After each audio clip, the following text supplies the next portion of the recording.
It was quite good. Anyway, let's get him out of here. No, but they do have a laugh. I heard about a doctor who was working on a brain, right? And apparently when they work on the brain, it's best if they keep you awake. Because, you know, just so you can go, that hurts a bit, and they go, oh, we best not touch that bit again. That's the reason, Rick. Amazing. That's the reason. No, there's amazing. certain operations, isn't there, where they go, you know, we can knock you out for that, but for this one we want to know. It's probably because the brain needs to be active in order to show activity. But sure, so it's actually so you can wake up and go, yeah, no, that hurt. That stings. How that stings. Don't pop that in there. You can't feel anything in the brain anyway. No nerve endings. Really? You can't feel it, can you? Well, maybe there's another reason. But anyway, his head's open. He's sat on this chair. The doctor's going. I reckon he was laying down. I thought he was laying down, but in your world he's not. He's sat on a hard-backed. I think it's more like in front of a mirror, like a hairdresser type thing, right? And he's cut the skin off. Get a bit shorter there. So he's for the weekend, sir? I won't be shagging with no brain. Anyway, so he's cut the skin off, and you know, chopped a bit. And you're always going to get bits, aren't you? Sort of. Whenever you cut anything, you end up with a bit missing. But anyway, somehow he does the brain stuff. He fixes it. I don't know what he was doing, but don't you? You don't know about. You don't know the intricacies of brain surgery. That I find perplexing. You're not a neurosurgeon. I don't want. Oh, okay. So they sorted out the problem, right? And he goes, right. All we've got to do now is stick the head bit back on. Yeah. That's what it's called, by the way. The head bit. This happened. Yeah. The head bit's connected to the face bit. Yeah. So he sticks. Nurse, head bit. Doctor, do you need leg bit? Not yet, nurse. Head bit, then leg bit. So they stuck the head bit back on, and then can you pass me the sharpie thing? He was trying to sew it, and he was going, "This isn't fitting. This." He's going, "I don't know." And you know, like because the right, if this turns out that it's someone else's head, or a toupee from the doctor next to him, or a cat. Wow! No, you've sewn a cat to my brain. It's none of that. He's trying to sew it, and he's thinking, "Why isn't it fitting?" And he's thinking, "Is it because the head's swollen?" Because, you know, he's been messing about in it and things swell, don't they, and messed about with. So he's messing with it. He's going, I don't understand this. And he's panicking a bit because the patient's awake and chatting and stuff. And, you know, it's difficult to have a normal chat when you're panicking a little bit. There's a queue as well. People want their brain done. And they're just reading old copies of magazines. They're going, hurry up. So I'm going out tonight. Do you want to wash it? No. Just, I'll wash it later. Just take it off, do the brain, put it back on. Anyway, what happens is he has to start rummaging. To start rummaging. Sort of rummaging. Rummaging. No! There's no N before the first G. Rummaging. Well, he starts looking through the, he starts having a look through the bin. Because, what? Because he knows he's chucked a bit away of the skin. Right. Where is this surgery where a bloke's sitting up in front of a mirror and there's a bin? Is there a little basketball ring above the bin as well, so when he throws things it goes through there first? I'm just saying that's what happened, and you were saying about things that happen, and you've got a joke about it. So he's rummaging, and what happens? He said to him, the fellow was starting to sense the nervousness, and he said, what's going on here? And he says, oh, I'm never going to believe it, I've lost a bit of your skin. Lost a bit of your head, yeah. I can't Why did he cut? I don't understand, why is there...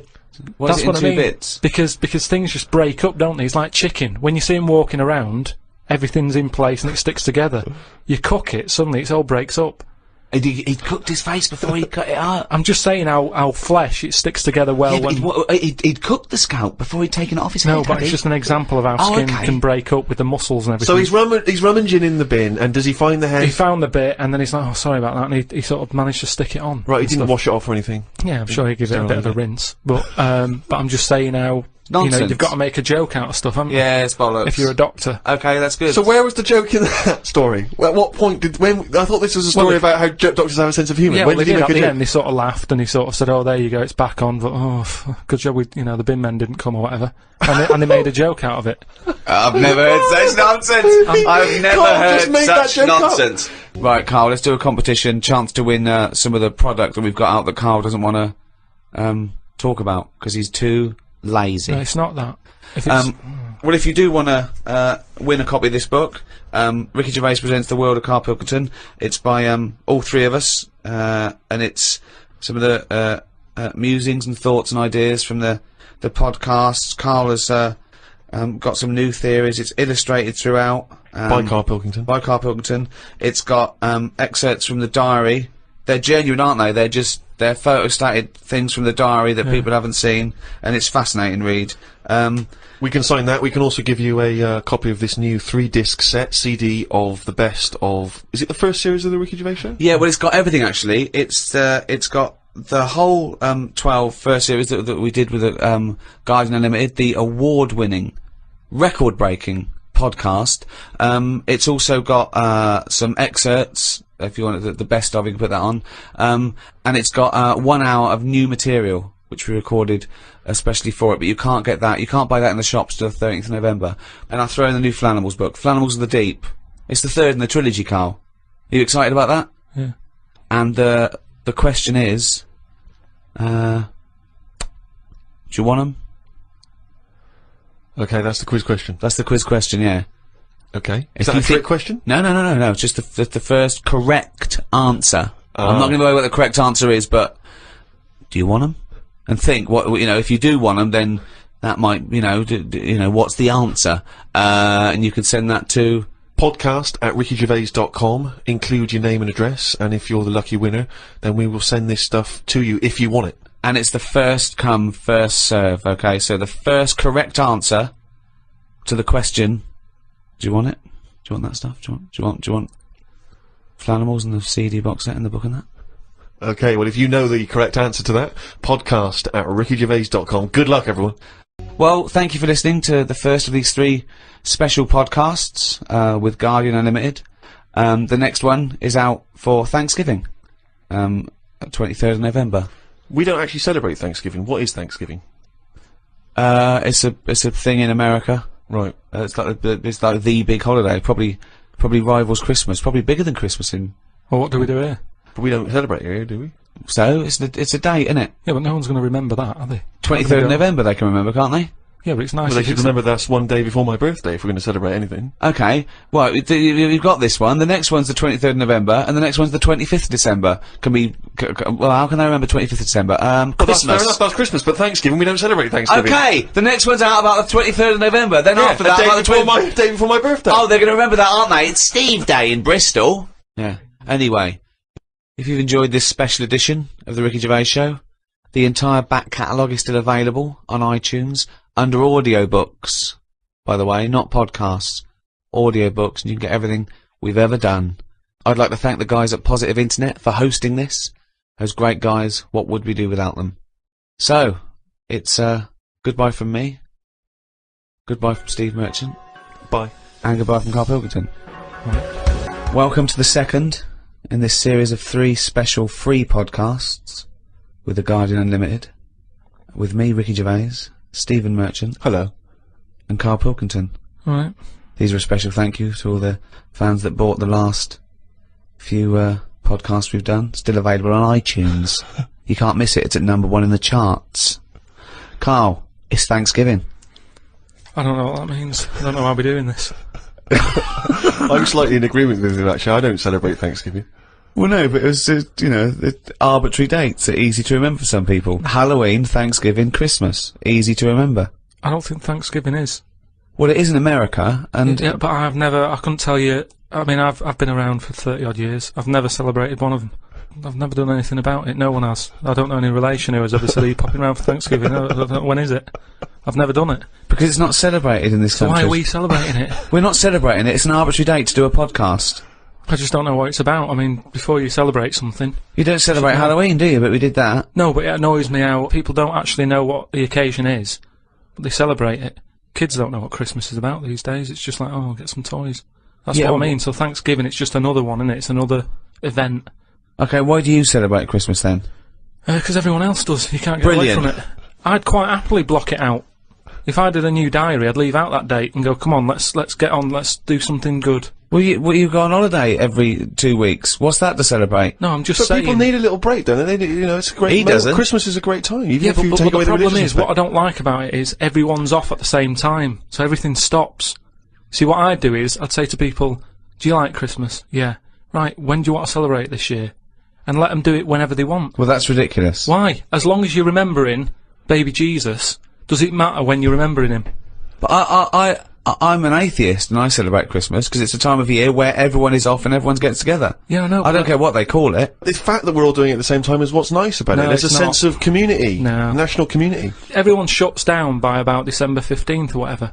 and then it doesn't get going again till like January the 6th. But what is it you're missing out on during this period? Just there's like 2 weeks there. I mean, that bit between Christmas and New Year, you might as well delete that out of the calendar. Yeah, because heaven forbid you can't pop down the library because it's closed. all that reading you've got to catch up on. I'm just saying that we're wasting time. What are you doing though? I've never seen anyone on this planet waste as much time as you. If you're not on holiday, you're following an insect around the fucking park. So don't give me that shit. I'm just saying that I don't like fun.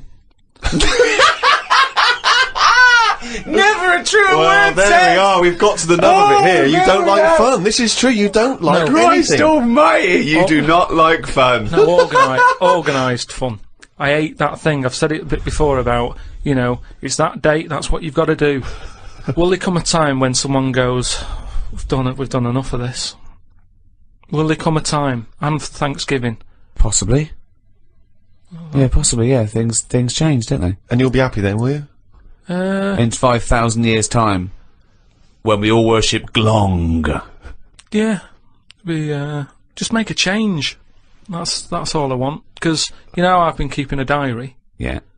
What did you have in the calf yesterday, for example? We can read about that later. It's just, like Ricky said, oh, are you gonna do, you know, another one next year? And I wouldn't, because it's, you know, you do the same stuff every year, don't you? It's set up the same way. January, February, it's the same thing, it's the same routine. Yeah. And if you're writing in Why a are they book, always doing them in the same order, those months? It sickens me, Rick. You see, it's just easy to put stuff off whilst we've got this calendar, whereas if you didn't have a date, you'd have to do everything straight away. What? Say if I was in charge. Oh, God, heaven forbid, yeah. And someone said, that building needs knocking down. Yeah. It's dangerous. If we didn't have a calendar, you go, let's do it now then. Whereas, because we've got a calendar, it's easy to say, next Wednesday. I love him! His theories are amazing! I mean, I don't know, maybe he is a real visionary thinker. Maybe he is free. You know what I like about him though? All his thoughts, they're about freedom of expression in a strange way. He's not burdened by anything. He just goes, well, why do we think like that? But he questions everything, like a true visionary scientist. But who gets a diary come Christmas time, which I know you hate, you know, for the next year, and thinks, what a piece of shit. Now I've got to I'm put just gonna something do stuff when I want to do it. I'm going to take out next Wednesday. There's no such thing as next Wednesday. No, but what I'm saying is, before the year's even started, I know in that new diary I can whiz forward to December 25th and I go, another Christmas. I don't know what you mean. So everything's set in stone before I've even started the new year. It's like, oh, Pancake Tuesday, that's coming up. So someone's already decided. It's Tuesday. Someone's already decided. Someone's already telling me what I'm doing on half of the year. But all those pages are blank, Carl, for you to fill up with stuff. Oh, guess what? Guess when my birthday is again? 23rd of September. I'm just saying, move them about a bit, move the days about a bit, so it doesn't get predictable. But when we changed Pancake Tuesday to Thursday, did we tell anyone else?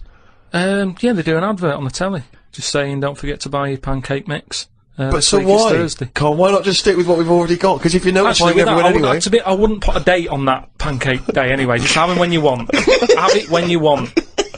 There's no big deal. You've got to make them yourself. It's not like some place is opening to do it. Have them when you want. I don't know why that's got a special day on it. Sick of it.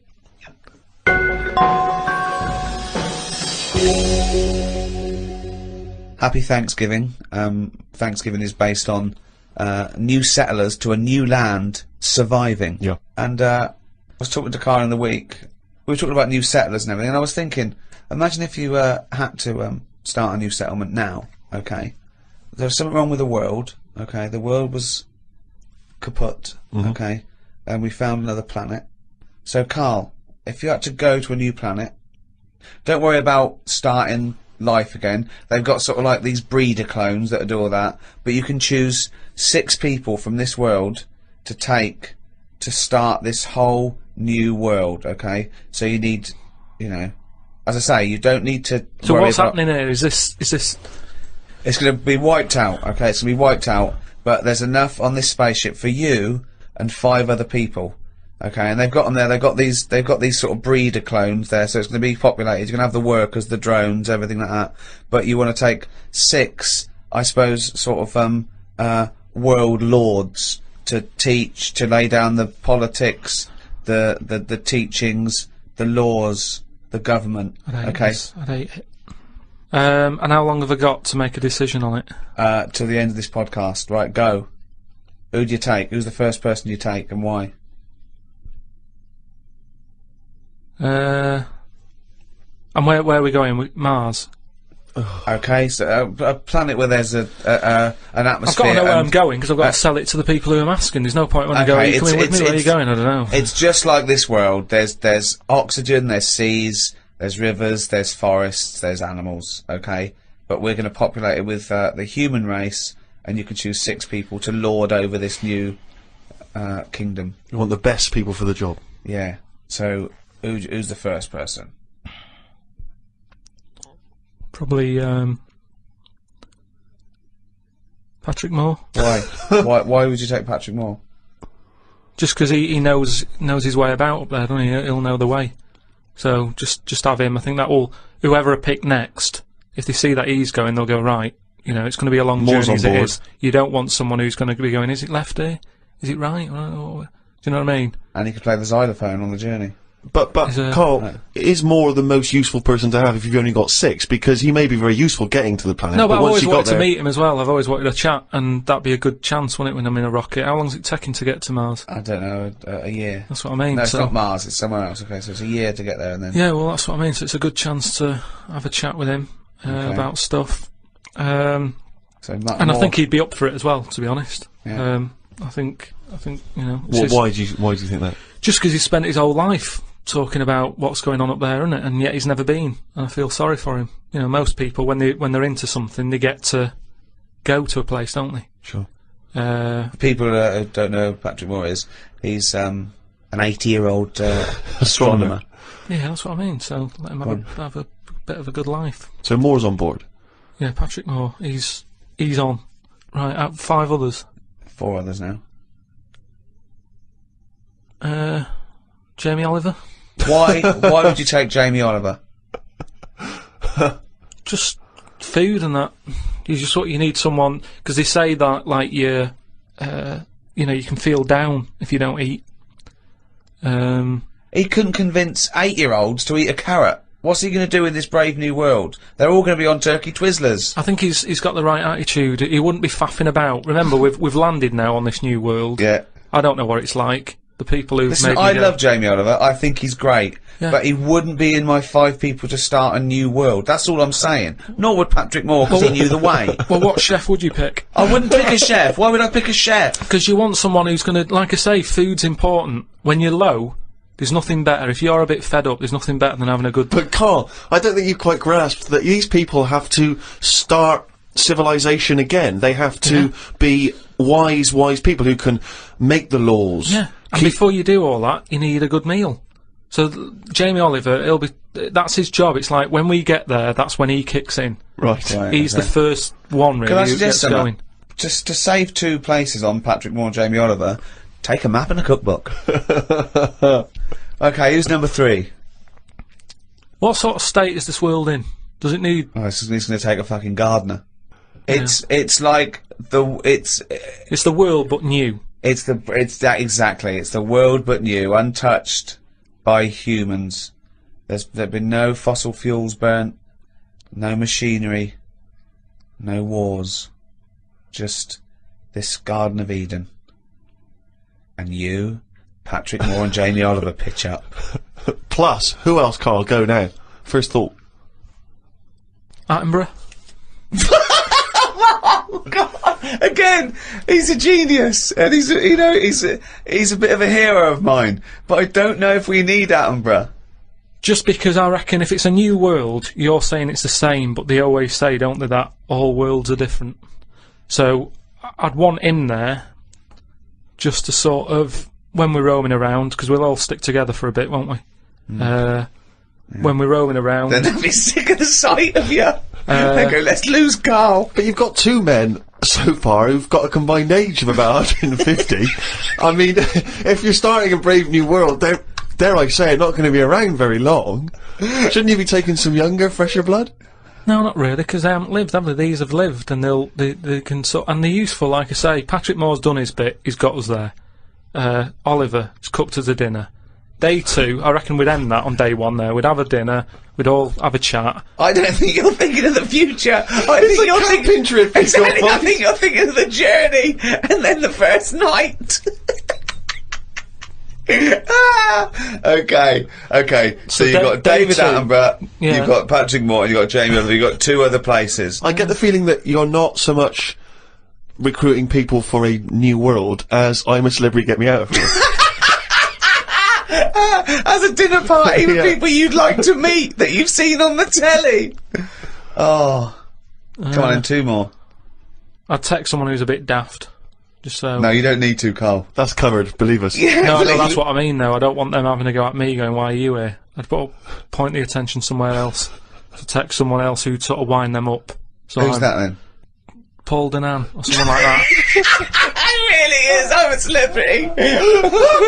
So you've got Patrick Moore, you've got David Attenborough, you've got Jamie Oliver and Paul Denan. They're starting life again. Okay then, brilliant. Oh God. Right, one more. This is amazing. It's going to be. I'd love to go back and visit this in 1,000 years. What teachings they laid down. Oh God. Don't know. It'd have to be a woman. I think you got to have a woman in that little group, haven't you? Could have another woman chef or. There's mainly eating. He's got that covered with Oliver, but now he's got to take Nigella in case he's in a cream cake kind of mood. Oh God. Delia Smith was furious. She packed her bags and everything. Or a nurse. Now you're thinking. Abby Titmus?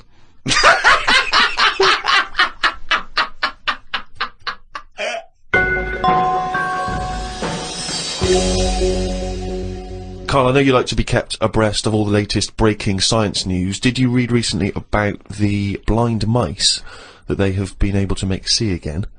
And hopefully they're whatever they did, which allowed these mice to be able to see again, they're hoping to be able to do with humans in maybe about 10 years' time, or at least begin tests in 10 years' time, which is pretty impressive, isn't it? How many of these mice did they experiment on? 3, probably. Right. They were. It wasn't taking place in a farmhouse, was it at all? I didn't read the intricacies of the. Did they have tails? Did they still have their tails? The 3 blind mice? Because I don't know. Again, I'm not sure. Well, okay. What's your concern? Well, I think I know what happened there. Really? Yeah, I think the farmer's wife probably got annoyed at them running after her. Right.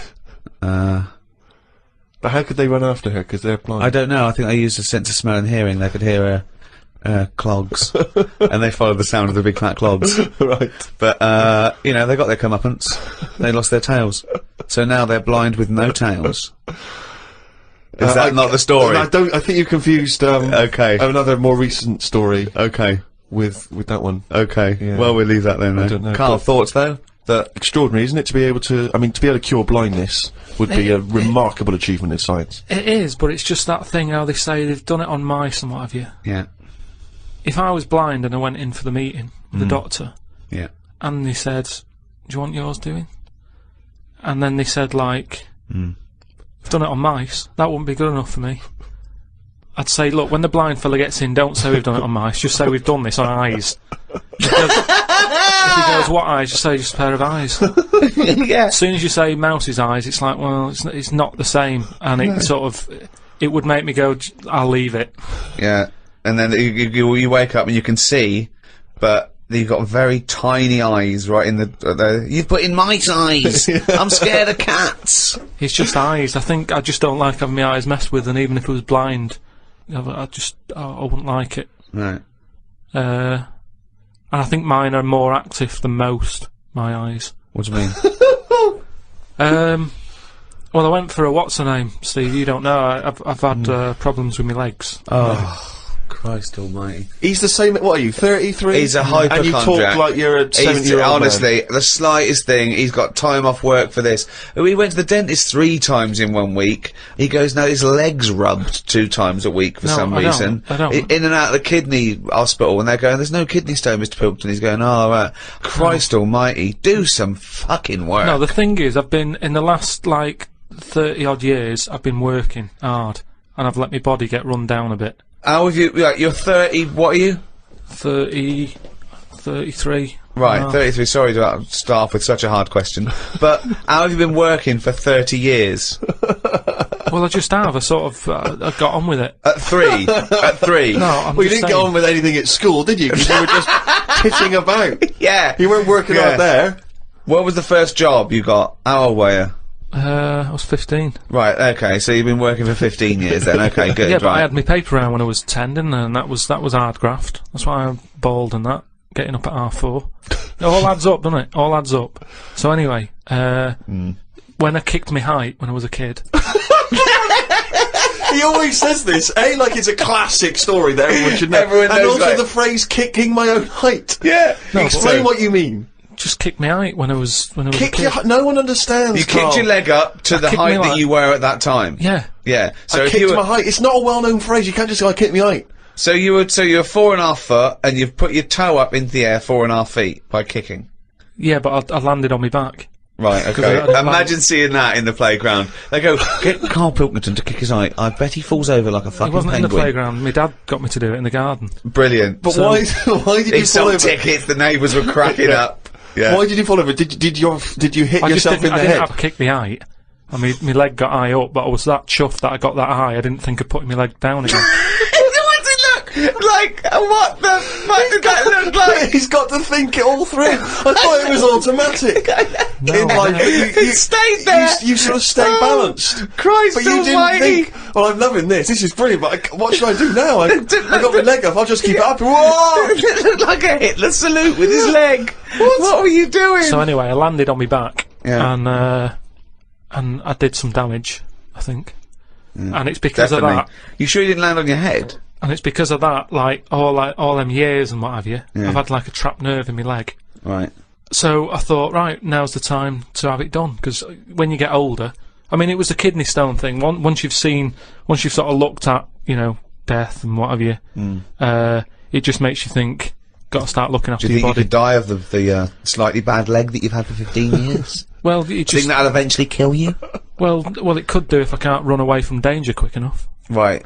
Again, you're thinking of Jurassic Park coming true. Well, whatever though, I'm just saying, you've got Yeah. to look after yourself. You know, if there's anyone listening could out always there hop. who's got a problem, get it sorted. I'll tell you what That's all though, I'm saying. if you have to fight off danger and you kick them, put the leg back down immediately after. So anyway, so I went to see this fella, to like a professional leg rubber. Professional leg rubber. Yeah.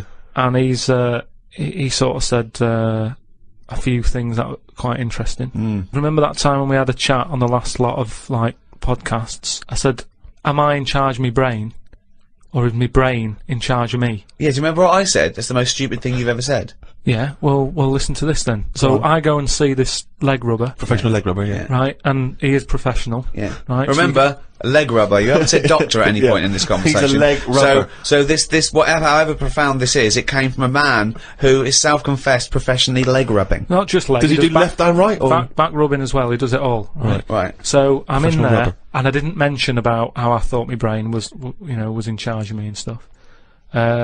I'm lying there, he's bending me about and what have you. The first problem he came across is that my nerves aren't long enough for my Right. body. I don't know. My nerves aren't long enough for your body. He was lifting my legs up and I was going, right, whoa, stop that a minute, that's hurting that. He's like, what do you mean? He said, I've only got them like just about... Well, that's your tendons. No, but your nerves are in your legs as well, and your tendons don't hurt, it's your nerves that kick in. It's your nerves that make you Well, go, yeah, "That but they hurts." hurt because your tendons are being overstretched. Well, I'm just telling you what he said. Right, so he lifted the leg up, and I went, right, Was stop this doing above a that. laundrette, this surgery?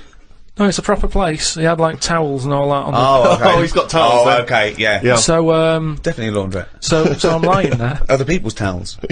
He's got towels, underpants, yeah, bras. halfway through he said, you haven't got 20p, have you, for the dryer? Okay. So I'm lying there, and he lifts the leg up, Yeah. and I'm like, oh, that hurts a lot. So he said, oh yeah, short nerves. And I said, what do you mean? He said, you know, your outside of the body is longer than your inside. Right, he doesn't sound like a doctor. He does not sound like a doctor. The outside of your body's longer than the inside. So he had me lying on my front and what have you, and he was sort of crushing me back. Right. And he was going, does that hurt? I said, yeah. It was like 48 quid this as well. Put me through all this pain and what have you. Well, you got some good advice though. He said, you're pretty stressed, and I said, yeah. So it's, you know, I've quite a bit of stress in my life. And I explained to him about the kidney stones and that. I said, oh, you know, that's He went, oh, shut the fuck up. He probably said that. He said that's where you were probably got a lot of tenseness. And A lot of tenseness. Is that the phrase he used as a trained professional rubber? He's a doctor. He's definitely a doctor. So anyway, he said, do you relax much? You haven't got any Lenore, have you? I want these sheets to come out nice and soft. He said, do you, you know, you should learn to meditate or something. He said, because you know, you're all tensed up. We're living in a stressful world, as he told me about it. So when I was telling him that I have problems relaxing, he said, that you're obviously the sort of person who's gullible enough to spend 46 quid for this hokum. He said, you're the sort of person whose brain is in charge of them, rather than them being in charge of the brain. So all you did was you met a person as stupid as you. Yeah. No, but I thought it's interesting that this is what he does for a living. Yeah. And he picked up, that was the first visit, that's the first, I'd only been there about 22 minutes. Yeah. You get half an hour for 48 quid. Right. But, he picked up on that within like 15, no, he saw 20 right minutes. fucking sucker coming. No, he did pick up on that, yeah. But Okay, anyway, don't go to him again. The reason, well, I am doing, I've got locked into it, I've got to go at least another 3 times. Why? I'm trying What to do get you out of it. I don't know, I didn't realise that you have to have a minimum amount of things. So what I'm saying I can't wait. What's the wisdom he's going to come up with next week? That'll be brilliant. I will kind of, yeah. No, but what I'm saying Your is, blood's paranoid. we were talking. You've got jealous bones. You're the sort of person whose stomach's hungrier than you. What absolute fucking nonsense. Yeah. Do you know, like how we were talking about eyes, weren't we? He said, the thing is, you know, you've got to be able to relax, and the way to do it is to focus. Right? He said, I said, what do you mean? He said, when you go to sleep. You're the sort of person whose eyes can see further than you can. He said, when you go to sleep, close your eyes and see. Instead of just leaving them open, staring at the ceiling. Carl, keep breathing. Yeah, keep breathing. Close your eyes. You're not dead. It may seem like it, but you're not. You're just asleep. So he said, oh, fuck me. He said, what you've got to do when you go to sleep, focus on your toe, right? Okay. He said, and just think about nothing else. I said, he's a witch. Did he say you to put a toad under the bed? No, he just said, focus on the toe and see how you go on and what have you. Next time you come in, let me know. Anyway, I gave this a go, focusing on the toe. So what does this mean? You mean you sat in bed staring at your toes? No, this is it. He said, like, lie down, shut your eyes, and sort of look at it, sort of thing. So I was lying there, and it just wasn't working because... Oh, Carl, this isn't medicine! Because I was... You were thinking of a finger? Well, no, he found out he was thinking of someone else's toe. Yeah. Next day someone called up and said, Carl, my toe's better! Yeah. No, the problem was, I was still using my eyes even though I had them shut.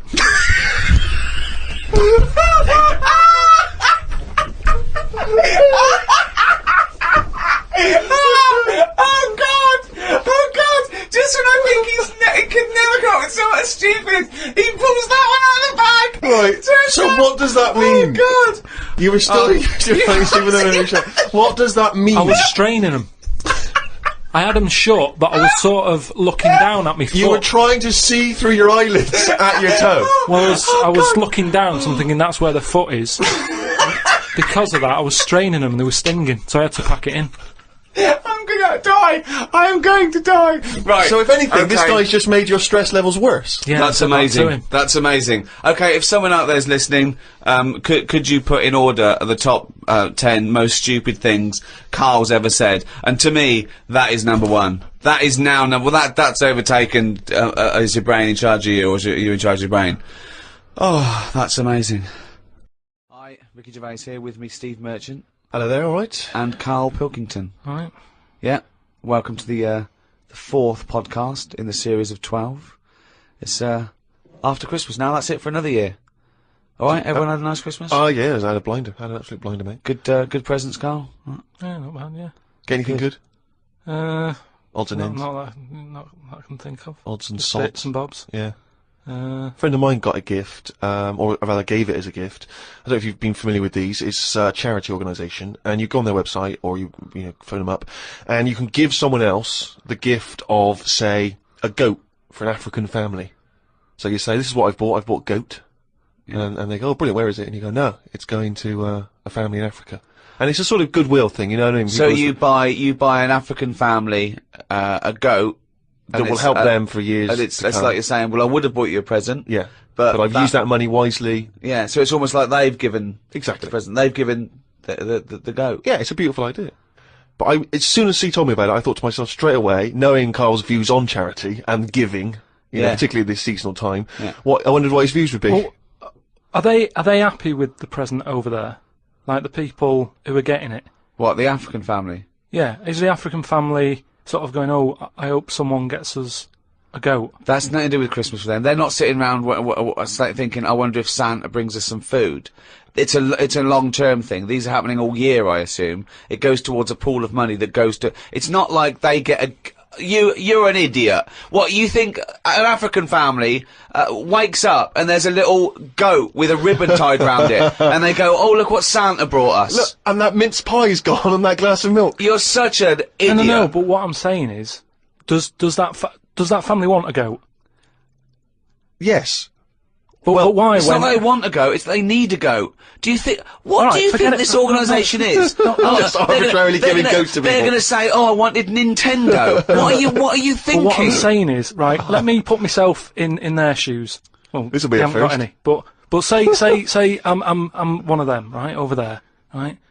I'm hungry, right? I'm sat there, it's Christmas Day, right? I open it up, open the present, little goat there, right? Now, if I was one of them, I'd be going, not another mouth to feed. At the end of the day, there isn't enough food to go round for themselves, never mind a goat. Don't they say, like, having a dog and that is quite expensive? Sometimes they say, you know, what with all the injections you've got to give it, the food, the tinned food and everything, it mounts up. And what I'm saying is, that's all very well giving them a goat. Who's looking after it? Well, I'm assuming it's all above board. The goat's had its injections. That's what some of the money goes towards. It's given to them so they can milk it and have milk and cheese and whatever. I don't think it's a burden. What is this? What do you mean? They wake up Christmas Day and open a present. It's not like that. So there's a thing. There's a goat-shaped thing in wrapping paper. I wonder what that could be. I hope it's that goat we asked for. Oh my God, it is. All I'm saying it's just a nice marketing way of distributing wealth. It's the way of going, this is a nice gift. It's like people sometimes they say, don't send flowers at a funeral. They don't send flowers. Give some money to the local hospice. Yeah. It's just a way of redirecting cash. But the thing is, why do they want that goat? What's the main reason? What does a goat give you? Milk. Right. Now, wouldn't it be easy to just send them a bottle of milk? Without all the hassle and the headaches that come with it. That's all I'm saying. And the other thing is, think about the goat. That was happy over here. Suddenly, it's on barren land. No grass. I'm gonna burst! What do you mean? You didn't send a goat from here. I'm saying, who's happy at the end of this, right? You've got a fella who hasn't got a present over here because the mate bought him a goat, right? So yeah, let's do this properly. So there's a tick. He's not happy, right? Then you've got the person who's opened it, who, like you said, wanted something else, right? It's a goat. They go, who's going to look after this, right? So tick, they're not happy, and then you've got the goat going, what am I doing here? Tell you what, a lot of people are wondering, Carl, is what I received from Ricky this year. Go on. Nothing. Absolutely nothing. I remember actually after my birthday, he said, oh yeah, I'll be getting you a little gift. Forgot. So I've had nothing from him this year. He said, man, he's got a little bit of cash in his pocket now. What I'm hoping is that maybe he'll pool it over the next 5 years and buy me something I've been reading about recently. Now, you definitely love this, surely. Have you started seeing this now? Virgin are starting plugging Virgin Galactic. I think it's something like 200,000 quid, and you'll get a chance to go in a space shuttle into space. Now, I don't know what your feelings are, Rick. You know, I know you've probably got a bit of cash in the bank. Honestly, I was thinking of giving you another signed extras DVD. anything. It's the thought that counts. So that would be great. But because I've got some knocking round, I can give you one of those. I know you've already got one of those, but Sure. I don't mind. They don't cost me much. No, great. And do you like the book Flanimals? I know it's aimed at 5-year-olds, so I don't know why I personally would want it. But you know, that's going to be in the little selection box for you. Great. But no, the trip into space. I don't know about that. I mean, you've got a bit of cash. Would you think about that? Would you be interested, you and your missus, going up into space? I don't know. You have to be. I mean, it's not the money. There are things that I would spend 200 grand on as a little folly, but I think an individual jetpack, for example. Right. You know, I'd do that. Yeah.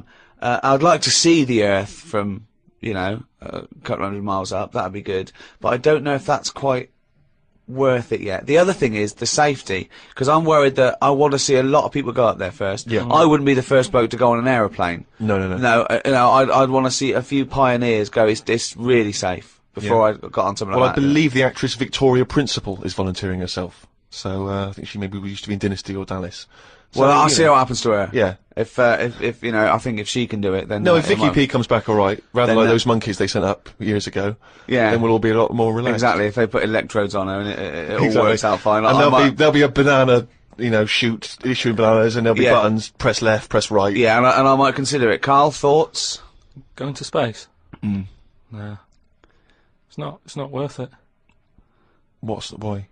Wouldn't it be a fascinating experience to go into space and look back at the Earth? There's now there though, is there? There. Say that again. Well, there's now there though, is there? Right. I mean, at what point are you all meant to be happy? Do you know what I mean? You're floating about up there, and because you don't get out, do you? What, you mean to do some duty-free shopping? I'm just talking. You don't go floating about, do you? You stay in your seat. Well, they probably let you move around on the shuttle. Yeah, no, but I'm talking about getting out. For me, when you What, go on you want to holiday, get out into space? Yes, but that's what I'm saying. When you go on holiday, the flight bit isn't the best bit of the holiday, is it? That's the bit you've got to do. So what I'm saying is you've got to stay on this and then you go back home. So you don't take luggage, right? I don't see the point. Right, so you're there, you're sat in your own clothes for the whole time, same clothes for the whole time. But I don't understand what is the point. I think it's the view. I think it's two things. I think it's the view and being able to be part of an exclusive club. I went into space. It's all that thing about man conquering nature, and you're one of that elite few that have managed to pop up, see the world from a distance that no one else can see it from, and then pop down. You know, that's it. Of course, yeah. So you all that way just for the view? Yeah. Is it worth it? I mean, there's a lot of other places I haven't seen anyway, right, before I think about that. I think if you've done everywhere, I haven't been to Scotland yet, right? Right, yeah. I'm not being funny, but do you know what I mean? So just have a look in your back garden before you go looking in someone else's. In space. Yeah. Yeah. What would make it a trip worthwhile for you? I mean, if you did go into space, if we gave it to you free of charge, we said, Carl, go up into I know space. the answer. I know the answer to this, Steve. He's thinking, I'd like to meet some aliens that can talk like I do, and I can understand them, and they can tell me something. Like what? Oh, they met God, he was alright. That's the sort of thing, that's what he's going to say. He'd like them to look like monkeys in spacesuits. Yeah. That would be his ideal thing. He'd like to go to the planet of the apes. He'd like to go to the planet of the apes. He Yeah, I'll would do that. love They to can go arrange to that. Look, he's nodding. He's nodding. Thoughts, Carl? Yeah. I mean, for me... What do you mean, yes? Well, yeah, that'd be brilliant. What would be brilliant? Seeing a little alien and that, having a chat with him, finding out what's been going on. What's been going on? No, but don't you think that, like, I mean, if you bought me that as a present, right, either of you, I wouldn't be that happy. For me, that's a little bit like... Well, that's annoying, because we've got you a trip to just space pulled and a together. goat. Yeah. Yeah, Do you know how, like, I am interested in sort of going on another planet, right? Not, Carl, you are on another planet, mate. No, but do you know what I mean? It would be quite sort of interesting. How do you think you'd get there? Well, yeah, you'd go on a rocket and stuff, but what I'm saying is, at least you know when you get there, you're getting out, you're having a bit of a wander. But I wouldn't be happy in just the journey bit of it. That's all I'm saying. That's great, isn't it? But the thing is, right? I was looking into it a bit because I was reading about the Virgin Atlantic thing, right? And I was reading something that in 1971, right? 3 of them went up there. Can't remember the names. Wasn't the main one. It wasn't like the Buzz and the Armstrong one and that. another 3 blokes went up.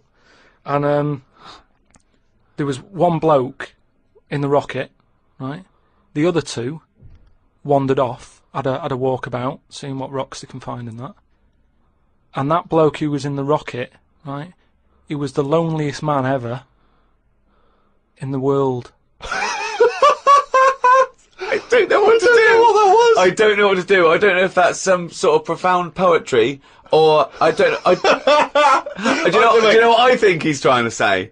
I think he's trying to say that he was. What are you trying to say? No, stop for a minute, because I just want to just recapture that moment. Just say that again. That sentence again. Right. The other 2 had gone off picking up rocks. Yeah. Right. He sat on his own in the rocket. And he was the loneliest man in the world. Okay, I know what he's trying to say. I do, right. I don't know what he means. Well, right. He's trying to say he was, by definition, a human furthest away from all other human contact. Yeah, that's what I said. Yeah, okay. No, you said loneliest. Loneliest evokes an emotion. Yeah. Yeah. But it's like he started crying and writing poetry and listening to Morrissey records. You mean he was the most remote man? Well, yeah, he was saying how, like, he's on the rocket on his own, right? Yeah. And I think I worked it out because it was in kilometres, right? And I think it turned out that they, right, the other 2 spacemen picking rocks and that, they were 2,500 miles away from him, right? So they were miles away. They 2,500 miles? Yeah. But they had each other. They had each other. Yeah. You had the world right across the other way, everyone getting on with their lives. Yeah. He was on his own. That's weird, isn't it? But what I was thinking is, right, say, because I always sort of try and put myself in a situation. Yeah. When I hear about a weird thing that's gone on, I always think, what would I do? You know what I mean? And I was thinking about it, right? Do you think when he got up in the morning, he still bothered to put his clothes on? That's the first thing that came into your mind. No, when just you because pictured him I in always, there. you know, at the end of the day, even if, like, my girlfriend Suzanne's out at work and that, I'm not happy walking about with everything out, because you never know what's going to happen. What do you mean, like getting it trapped in the microwave? Well, I just mean, you know, you never know if someone's going to turn up. No, I don't like what I don't like. No, I always pop some pants on or a towel, even if I'm not alone. always. Because I've knocked on your door when you've been stood there with. No, he's taking his trousers off. I did it especially, knowing that you were there. I've done it especially to annoy you. Oh, right. Yeah, so. But do you know what I mean? Do you think he was walking about the rocket with his tackle out, or did he go, well, you know, no one's watching here? Do you reckon it floats up or down? Depends how long it is, doesn't it? Depends how long it is, yeah. I don't know what I mean by that, but it seems to make sense. Yeah. But don't they have cameras for NASA to monitor what's going on inside the spaceship? Not all the time, no. I bet they've got to give him some sort of privacy. No, that would end up on the internet. Yeah. Him floating around with his floaty knob. Well, if you are the man who was up in a space rocket and was for a short period the loneliest man in the world, we'd love to hear from you. We'd love to hear what you did with your time, how lonely you felt, and also did you float around with your cock and balls out?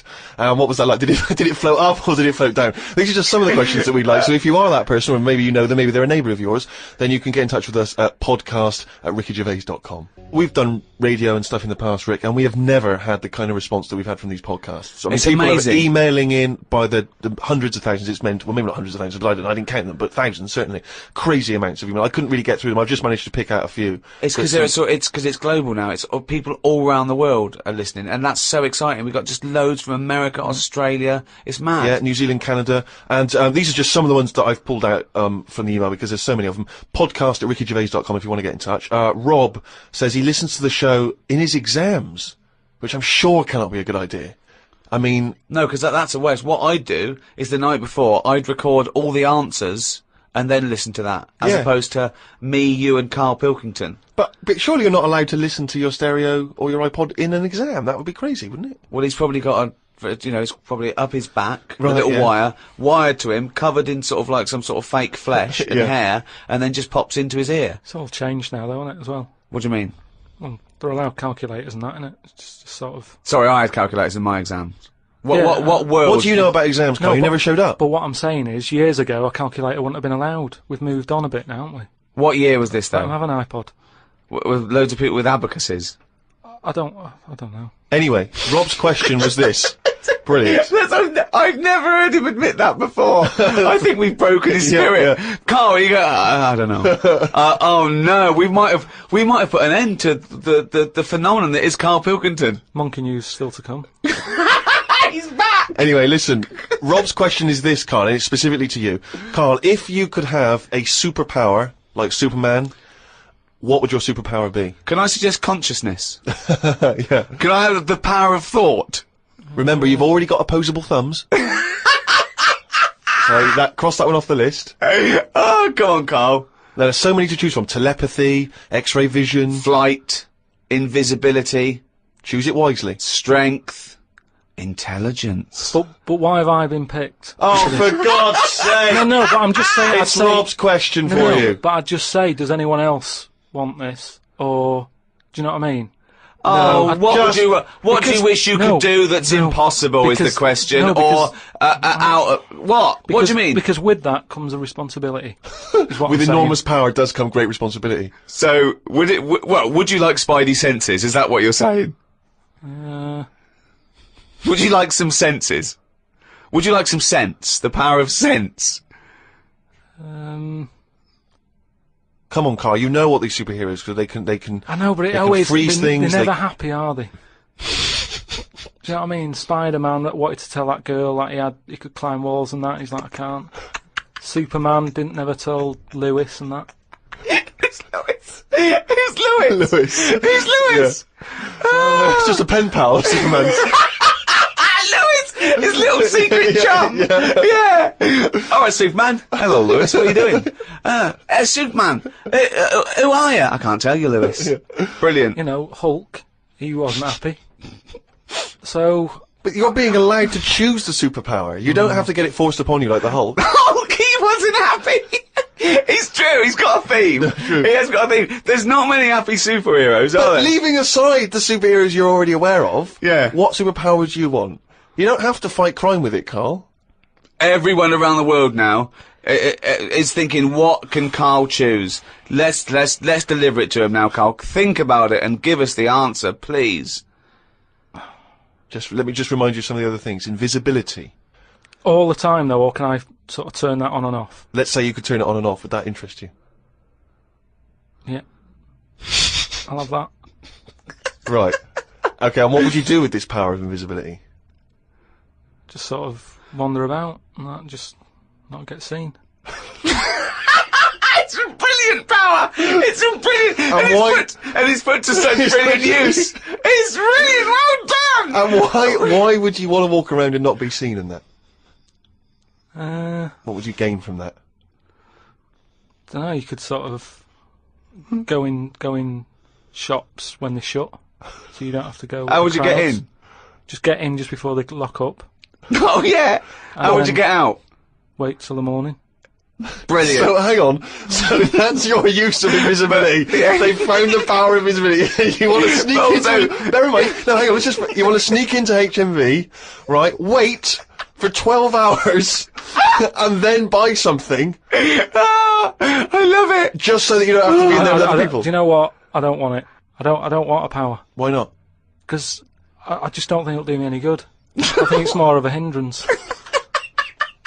I love this. It's like, just think of his presents. We've given you a trip into space, and the chance to be invisible. Not happy with any of them. Yeah, what he wants is a voucher for HMV. Yeah. He just wants some tokens for a record shop.